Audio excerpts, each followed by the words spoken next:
Hello. How are we feeling? More importantly, can you only hear one of me? That would be the first question to ask today. This is the last stream for, well, the last book chat for Volume 8 of Erha, where we get to talk about the one or two things that happened at the end of Volume 8 of Erha. Audio is okay, thank you. Also, yeah, before, I get to my list of things that I'm going to talk about before we just open up the chat in general, what is going on with the names in the chat? I did not hear that this was a thing that was going to be happening. Did they take away, like, the pretty names? Or something? Because now everyone seems to be kind of like by their email and ish. So, weird decision from YouTube. Not the first one they've made. Oh, it's just your handle now? But people have so much fun having URL. I'm not gonna pretend to understand. And that comes amidst a couple of like really cool changes too. And like cool things that they've added. But God knows you can't add something nice without taking something else nice away on any platform. We can't have emojis. Hang on. That does not seem... I have emotes. I have emojis. Oh, and the names. Oh. Rude. Rude. That's just cruel and unusual. Way to not know your target audience. So now, for the end of Volume 8, just a couple of things that I scribbled down before I hopped on to the stream. If I can get my window arranged so that I can see everything I need to see. Thank you. All right, so I just get the feeling that we'll get there, Peach. Don't worry about it. So in that deeply fucking uncomfortable scene with Nangong Lu and the whole like chest wound thing, it was like, why? Why are we getting naked for this? Why? And I think in hindsight now, we all know why. Because there's certainly a certain subtext that comes up with the dialogue in that moment. He's literally like, does one imperfection make the entire thing? I'm not the only one who sees the double meaning here. And definitely Meat Bun did that on purpose. We know her well enough by now. And it adds an even creepier and even more pathetic angle to that whole scene. I said we were going to get to the small issue, and we will. But indeed, that was just the first note that came up on my list here, rather unsurprisingly. Second, the Wushan Palace Redux was painful. Thanks. I think the only real, I don't know how to phrase it. My preference probably would have been getting that whole sequence somehow. Again, obviously, I don't know how, but just from an experiential point of view. I probably could have done with that sequence coming like a little bit later, just to have a little bit more time with the heel turn of what actually made Taxian-jun the way he was. Because we had most of the series so far with one particular view of him, and then obviously with new information comes an entirely new view, but pivoting from that to seeing him grow kind of out from under the influence of the flower is kind of what it feels like. it's a little, oddly enough, fast for me anyway. And on rereads, that's not going to be the case because it will have had time to actually sit in my brain. And maybe there's just no way that it could have happened later and it had to happen now. Again, obviously, I haven't read the rest of the series. I don't know. But I did very much have to play like catch up with my perception, which in hindsight also might be exactly what she's going for. So even when I have something that's more of a preference or seemingly a preference or anything like, I don't want to go out and say critical, but you know what I mean. Even when I have something like that, I'm almost certain that in hindsight, my opinion will change. But just in case, I'm throwing it out now. Still painful, still effective, still, don't get me wrong. It wasn't quite whiplash, but it was something adjacent. It wasn't just an exact heel turn, but still. Also, has anyone noticed that Taxian-jun has more than one thing in common with the Phantom of the Opera? Maybe I'm just a musical bitch, but no, really. Like, this is a guy who does not discover his humanity or anything approaching morality until it's way too late and the object of his affection is now going to go off and be with someone else. Again, I don't think I'm blind. Oh, see, Liv gets me. Liv said it. Very Phantom of the Opera, which is one of the most formative musicals in my psyche. So I'm like obligated, pretty much. I'm contractually obligated to love and appreciate that. Like, the whole point of the tragedy is that he's now going to be like, because it all happened too late. I would love to know if somehow, some way, Meat Bun was inspired by that a little bit for Taxian-jun. Oh yeah, who said in it may have been in the book chat, it may have been in the regular reading chat, I can't remember, so I have to ask in both places. Who said beach episode on Tuesday, and were they trolling? Because as we all know, beach episode has become ironic code in this corner of the internet for we're all about to be fucking devastated and traumatized.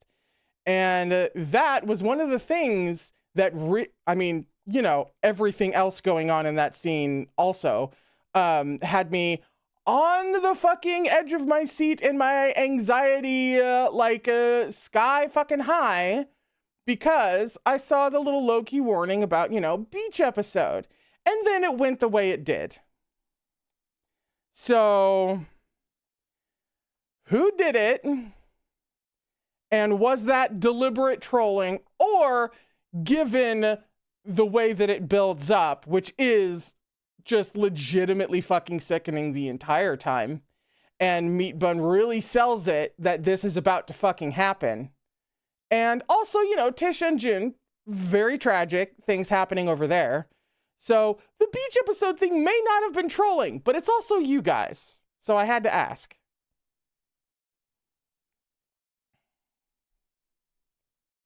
Lives at all the rereaders, probably. Blue, it might have been me, but let me hide just in case. I wish I could remember who specifically it was. And it may have been someone just in the regular reading stream. But I'm so curious because it could honestly go either way. Oh, Love is here. Hey.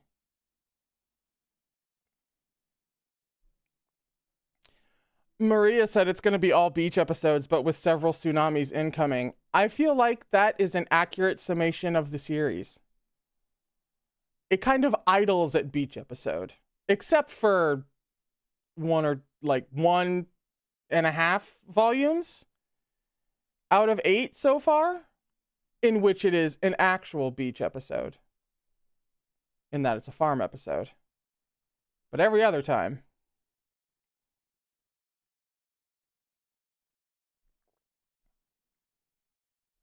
oh, Henry, when you say I do not want him in control of the Taxian-jun Pavilion, I assume by him you mean Shimei? I am stressed because we start volume 9 today, and one of the last things mentioned in the few pages in volume 8 was the whole Mo-run is due to be interrogated in a couple of days and then sentenced a couple of days after that, and then off goes Shimei to Taxian-jun Pavilion, all happy and certain and stuff.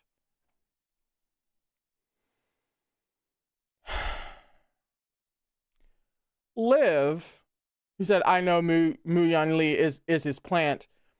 That's another thing that could go either way, especially with like a character like Mu-yan Lee. She could very well just be righteous, lawful, I'll say lawful neutral just because, lawful neutral character who thinks they're going after, you know, some piece of shit, and so therefore is as lawfully ruthless as possible. Or she's there because of Shimei. That's 50-50. No idea. Liv says, but I just can't prove it. Oh, that reminds me of a Taylor Swift song, actually.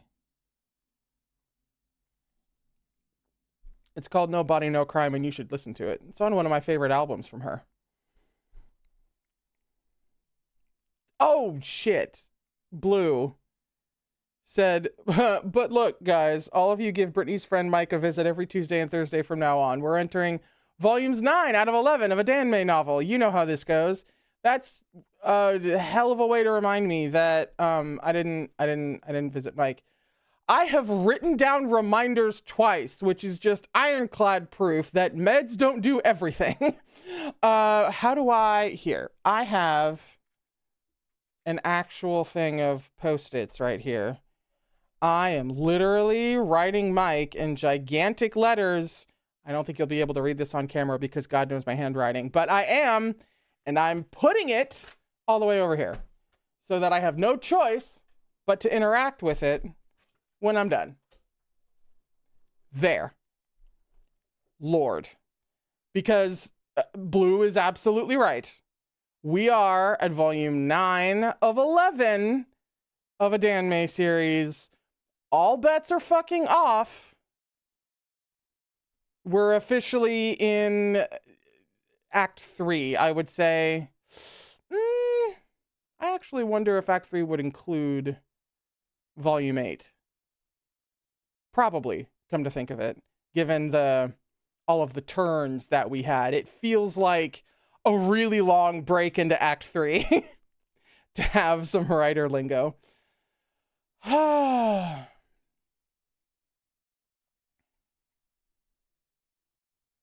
Oh yeah, by the way, the cover of volume 9, I'm correct in my interpretation, right? That's Shui Jingyang and Madame Wong in this cover, right?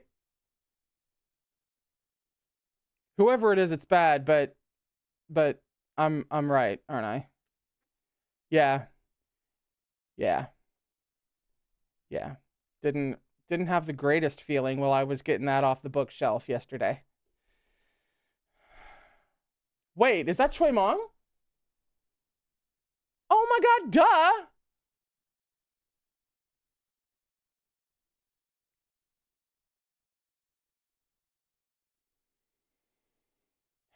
I was so fucked up by Shui Jingyang and Madame Wong being there that I didn't really focus on the central. He's got his sword. Oh, jeez. All right.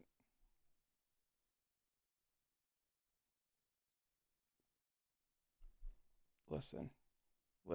I don't know, man. I don't know. That's not great for the one cover that doesn't have Mo-run and or Chuaning on it is them. Right after we fucking realized, hang on, we left them in that god-awful moment where Shui Jingyang was like super fucking conflicted as Mo-run was leaving before, you know, everything went to shit. And it was like he couldn't call him nephew, or he called him nephew out of instinct, but was clearly pained about it. It was something like that. And no, that's where we last left them. Oh, and I guess they do have to see Mo-run get interrogated and sentenced. They get to do that. Man, Meihan Shui better fucking be around. Just saying. I need him to be around Shui Meng. Obviously always, but especially right now.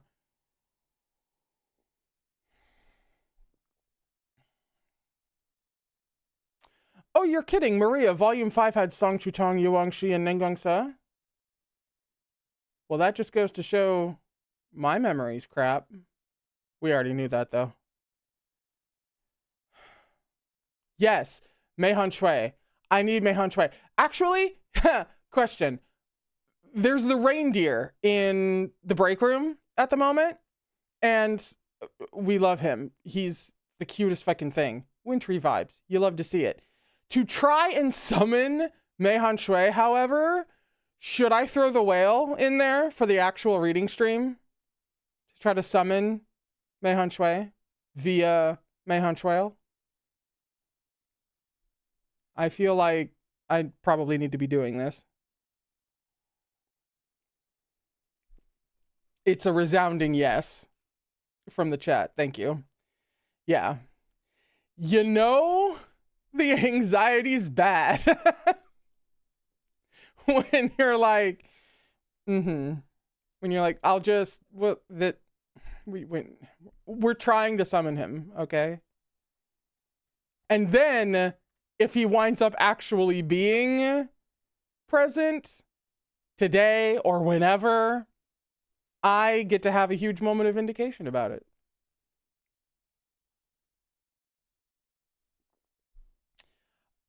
Nothing rivaling clocking Shimei being in love with Chuaning, which I will never let anyone live down. Thank you. But still, it would be a wild coincidence. So it has to be Meihan Shui.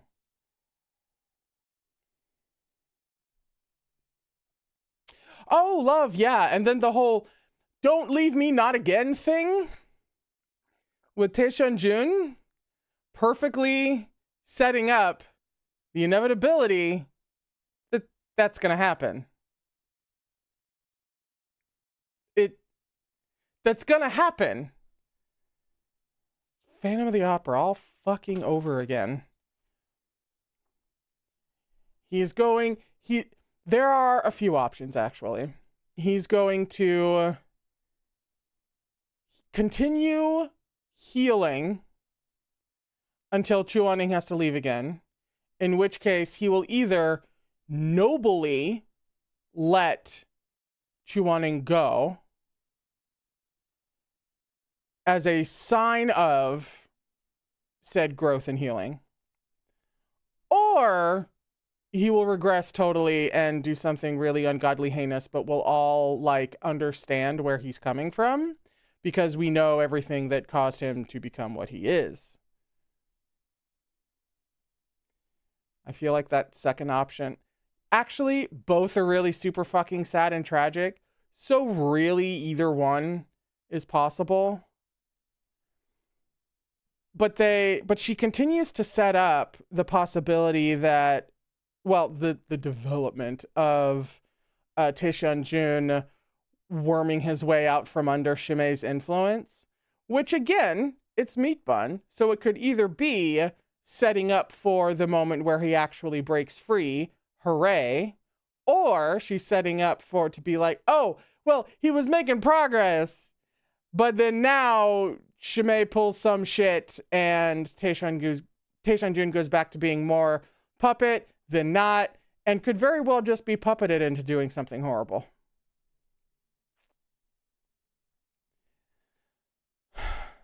Yet again, she inspires so many possibilities, and none of them are happy.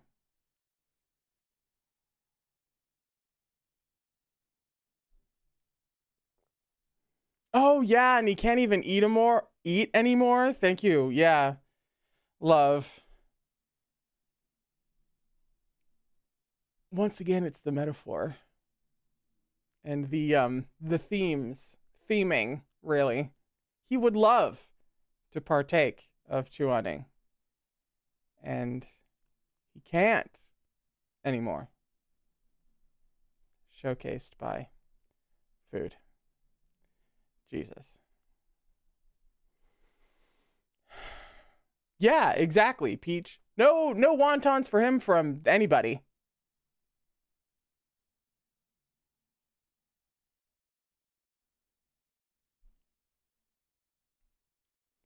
Ninan says he really is such a tragic figure. Yeah.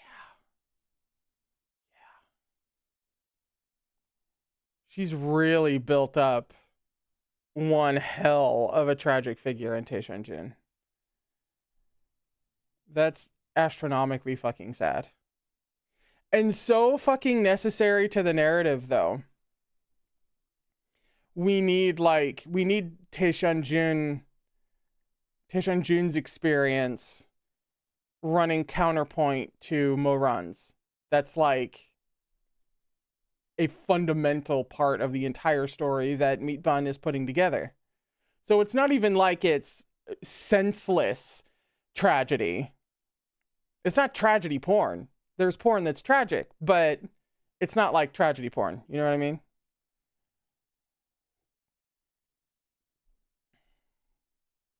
Oh yeah, Selfie. What do you think Mei Han Shui's secret is? That's right. He alluded to something. Didn't he even try to say it? But it was a timing thing, or he got cut off or something like that. What the fuck was the context around that? Because I feel like I had an inkling as to what it could be about, but I can't remember the last time that came up.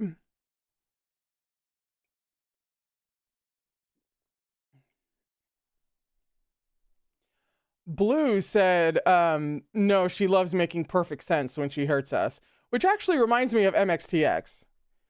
The degree to which MXTX, so especially in Modazushi, so clearly communicates and illustrates everyone's specific job and point of view within their individual frameworks, so that everything they do and every single way that everybody clashes makes perfect sense, no matter how fucking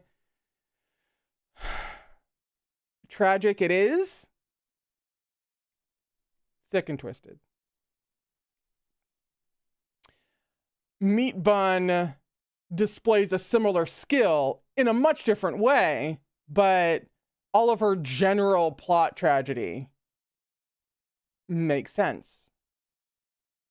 It only makes sense. That's one of there's that great Tumblr post that talks about how great tragedy feels, I think it was avoidable but inevitable at the same time. MXTX and Meat Bun really do that very, very well.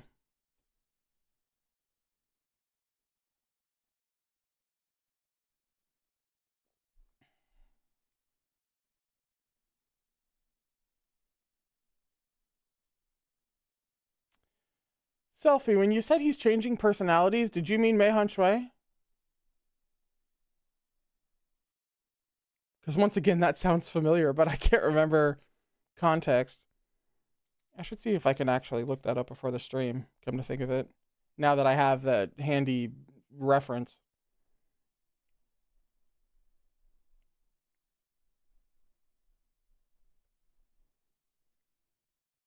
Yeah, Mei Shui. He's changing personality, or his personality is shifting, if that's what you mean. Yeah, Liv. He is at one time a player and another time very stiff. Oh, was it like a classic twin theory that we had? Because it would be fucking hysterical if Shimei and fucking Hua Binan were the same person and then Mei Shui were two different people. No. No. No. She can't be doing that. That would be too funny. Much too hilarious. It's so funny, though, that I don't know if she could resist doing it.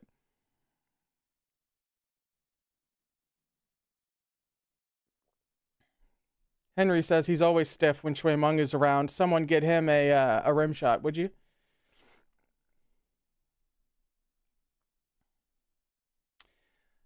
Well, Sophie said, I need to Mei Han Shuang for Meng Meng, which, understandable. But second, one of them, basically, one of them was flirty and one of them wasn't with Shui Meng, right? So if it does wind up being a twin situation, then I think there's the Mei Han Shui who's been flirting the whole time, who will then, you know, go do his thing with Shui Meng. Classic meat bun asterisk, though. Don't put it past her.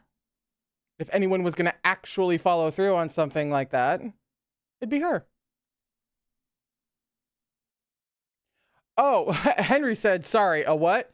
A rim shot. It's the classic drum punchline thing, but that's called a rim shot.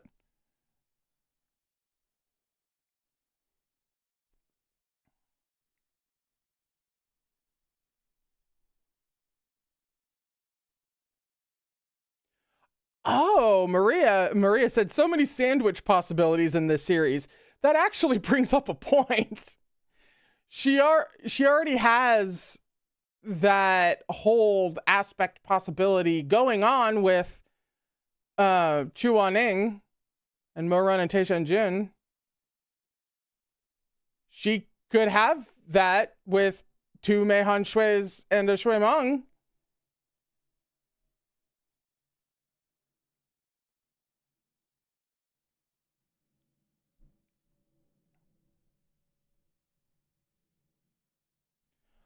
Fujin. Or maybe the flirty one knows the asshole likes him and is being a wingman. That is some galaxy brain shit, Fujin. That is some geniusness. In fact, I'm writing that down.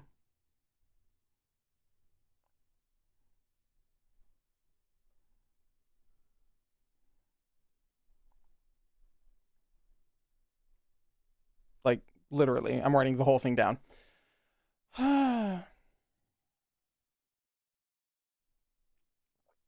I did have a question about that. Peach, who said Meat Bun confirmed on Twitter that Shimei is 1 centimeter. I do not know. This is a genuine question, even though it sounds kind of funny. Is that possible? Because, like, micro is 2 inches or fewer, right?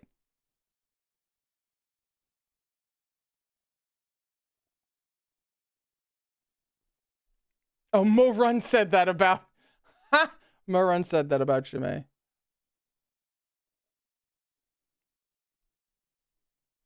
Ah, Mo Run confirmed that. Thank you, Blue.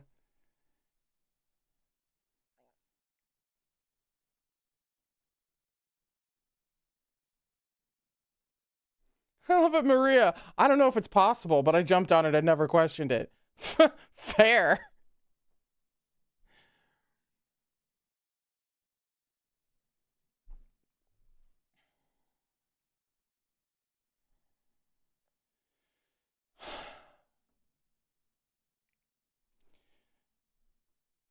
we had just ended with heartbreaking Taxian-jun stuff.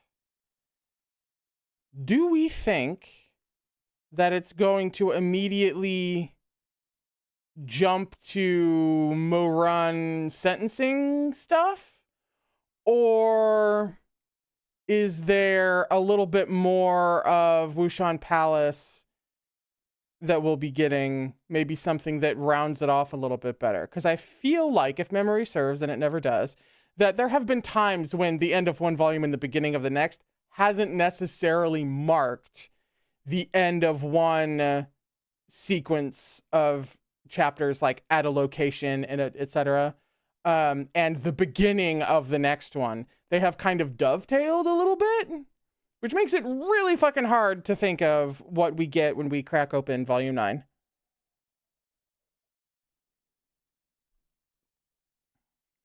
Liv said, I think it might jump so that Chu Wanning doesn't answer that. Was Chu Wanning? Oh no, he did just say that to him. Correct. Damn. Not that Chu Wanning is entirely, well, his current self at the moment, but he still said that. So, yeah, I'm inclined to agree with you, Liv. I mean, usually, but here too. That it will jump so that we don't see Chu Wanning's answer. Or lack of answer, what have you, the moment after.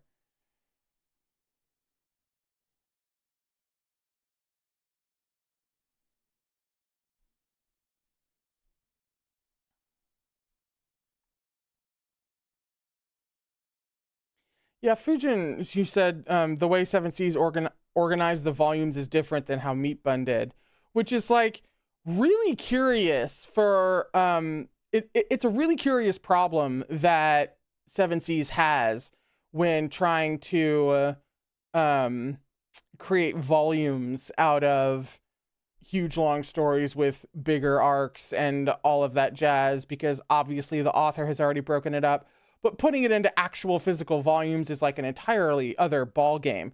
So, which has its own, host of implications and pacing, and whether or not you want to continue with that momentum into the next volume, or, cliffhangers become a whole thing different from what the author intended. It's a whole fucking rat's nest. I would kill to talk with someone at Seven Seas to see how they tackle that issue. Because for the most part, like, they do a really decent job with creating its own ebb and flow, despite the fact that they have to,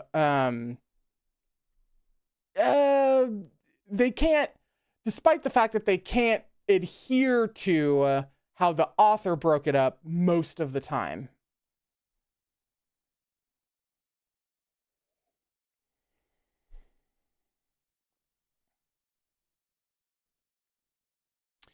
Oh, Peach. Meat Bun added a few chapters in after the story was done, so it basically had to be done differently.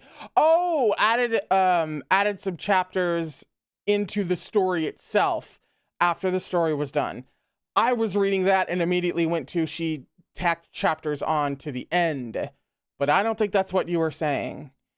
She put in more chapters, you say? When I'm done, I'd love to know which chapters were the additions. That'd be really interesting to look at.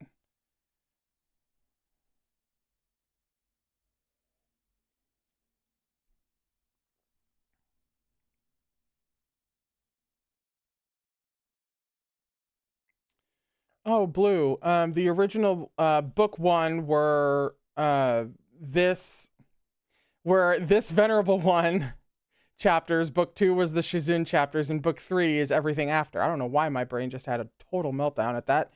I've heard that Seven Seas tries to split the volumes into bigger arcs if they can. Oh, I see what you're saying. Yeah. Yeah. And then Liz said the translators are wildly good too most of the time. Yes. Have I been like obnoxious about the translation lately? I don't think I have. Just in general, Seven Seas does an overwhelmingly good job. Like, yeah, Liv, the pros alone. How? Just how? I just want to know how. It's in fucking sane. And I'm sure that, because I think with it was one of the MXTX things. I can't remember if it was Heaven Official's Blessing or Modozusha, but with one of them, I think there was an issue with like a paragraph was missing or something like that. Like, I know that there have been like little smaller issues with Seven Seas a couple of times, but overall, given the millions of words that they're translating with all of these fucking books, they're doing an astronomically good job. Oh, specific soup said, but that's early Seven Seas Danmei with how Modozusha had some issues. That's true. What was the first thing Seven Seas translated?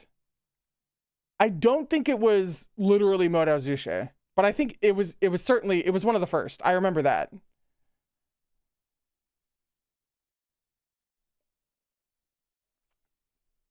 Liv said from Chinese to English is wild to translate. Yeah. It's like, was it top 5 most difficult languages for English speakers to even learn? No, it's like the most difficult, isn't it? For English speakers to even learn. It's Japanese that's like number 8 or something like that. Mandarin, for an English speaking brain, wild. I don't know how you even like I had enough of a time with Japanese. I don't even know how you approach a sentence in Mandarin, let alone translating all of this and doing it as much like vivid, rich justice as they do. It's staggering. 5 minutes, thank you. All right. Was that everything? Did I know I crossed things out as oh, see, no, I didn't. So I thought that I had an extra thing that I hadn't mentioned, but I did. This is why I mark things off. Alrighty. We have 5 minutes until we start volume 9. I'm going to go get the break room going over there. And, so I'll see you in a few minutes. Thank you so much for chatting with me. You guys are lovely as always. And we'll start volume 9 in just a few minutes. Okay.